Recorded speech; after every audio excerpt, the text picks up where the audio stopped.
டிங்க் studios மற்றும் ஸ்வைப்ரேக் studios இணைந்து தயாரித்துள்ள படம்தான் சொர்க்கவாசல்.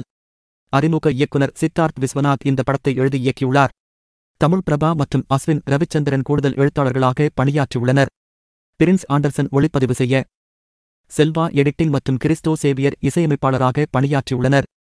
சொர்க்கவாசல் படத்தில் ஆர்.ஜே. பாலாஜி, செல்வராகவன், கருணாஸ், நாட்டி, சனியா ஐயப்பன், ஷரப்புத்தீன், பாலாஜி சக்திவேல், அக்கிம் ஷா, அந்தோணிதாசன், ஜேசுதாசன், காக்கா கோபால், சந்தான பாரதி ஆகியோர் நடித்துள்ளனர். ஒரு உண்மை கதையை மையமாக வைத்து திரைக்கதையை அமைத்துள்ளார் இயக்குனர். கதை 1999 காலகட்டத்தில் நடைபெறுகிறது. ஆர்.ஜே. பாலாஜி பார்த்திபன் என்ற கதாபாத்திரத்தில் நடித்துள்ளார். தனது அம்மாவுடன் பிளாட்பாரத்தில் ஹோட்டல் வைத்து நடத்தி வருகிறார். விரைவில் அவருக்கும் அவரது காதலி ரேவதிக்கும் திருமணம் நடைபெறவுள்ளது. தனது கடையை அடுத்த கட்டத்திற்கு கொண்டு செல்ல பேங்கில் லோன் வாங்க முயற்சி செய்கிறார் ஆர்.ஜே. பாலாஜி. இதற்கு அந்த பகுதியில் உள்ள ஒரு முக்கிய அரசு அதிகாரியும் உதவி செய்கிறார். ஆனால் திடீரென்று அந்த அரசு அதிகாரி சில மர்ம நபர்களால் கொல்லப்படுகிறார்.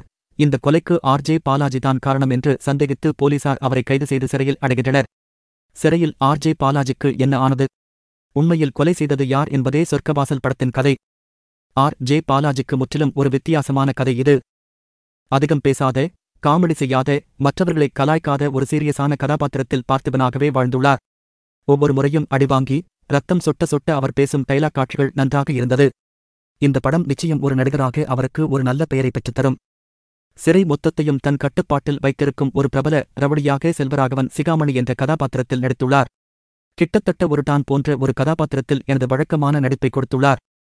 சிறை கண்காணிப்பாளராக கருணாஸ், ஓய்வு பெற்ற நீதிபதியாக வரும் நாட்டி, ஆர்.ஜே. பாலாஜியின் காதலியாக நடித்துள்ள சானியா ஐயப்பன் ஆகியோர் நல்ல நடிப்பை வெளிப்படுத்தியுள்ளனர்.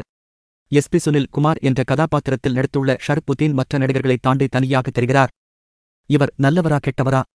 அடுத்து என்ன செய்யப் போகிறார் என்ற ஒரு எதிர்பார்ப்பு ரசிகர்கள் மத்தியில் உள்ளது. இதுவே அந்த கதாபாத்திரத்திற்கு ஒரு வெற்றியாகவும் உள்ளது. இவர்களைத் தாண்டி பாலாஜி சக்திவேல், போர்க்கொடி, சந்தான பாரதி மற்றும் அக்கிம் ஷா ஆகியோரும் நல்ல நடிப்பை கொடுத்துள்ளனர். படம் முழுக்க ஒரு ஜெயிலில்தான் நடக்கிறது. அது செக்கென்று தெரியாத அளவிற்கு ஜெயச்சந்திரன் சிறப்பான வேலை செய்துள்ளார். தினேஷ் சுப்புராயன் சன் பல இடங்களில் நன்றாக இருந்தது.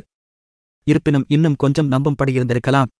படம் முழுக்க தேவையில்லாத காட்சிகள் எதுவும் இல்லாமல் கதைக்கு ஏற்றாற் போல அடுத்தடுத்து நகர்த்தி செல்கிறார் இயக்குனர் சித்தார்த் விஸ்வநாத். இருப்பினும் ஒரு சில கதாபாத்திரங்கள் சரியாக சொல்லப்படவில்லை. குறிப்பாக சிகாமணி கதாபாத்திரத்தை முதலில் பெரிய ரவுடி என்று சொல்கின்றனர். பிறகு போலீஸ் தரப்பில் நீ நிறைய நல்லது செய்கிறாய் என்றும் சொல்கின்றனர். இதனால் அந்த கதாபாத்திரம் உண்மையில் யார் என்பது சரியாக புரியவில்லை. படத்தின் நாயகன் பார்த்திபன் கதாபாத்திரம் பல இடங்களில் தனது ஹீரோயிசத்தை காட்ட வழிகள் இருந்த போதிலும் அதை எதுவுமே செய்யாமல் இருந்ததற்கு இயக்குனருக்கு தனி பாராட்டுகள். கிறிஸ்டோ சேவியர் பின்னணி இசை கூடுதல் சிறப்பு. படத்திற்கு கொடுக்கப்பட்டுள்ள சர்டிபிகேட்டை நன்றாக பயன்படுத்தியுள்ளனர். படம் முழுக்கவே சண்டை, இரத்த காட்சிகள் என நிறைந்துள்ளது. தமிழ் ரசிகர்களுக்கு இது போன்ற படங்கள் புதிது என்றாலும் நிச்சயம் அனைவருக்கும் பிடிக்கும்.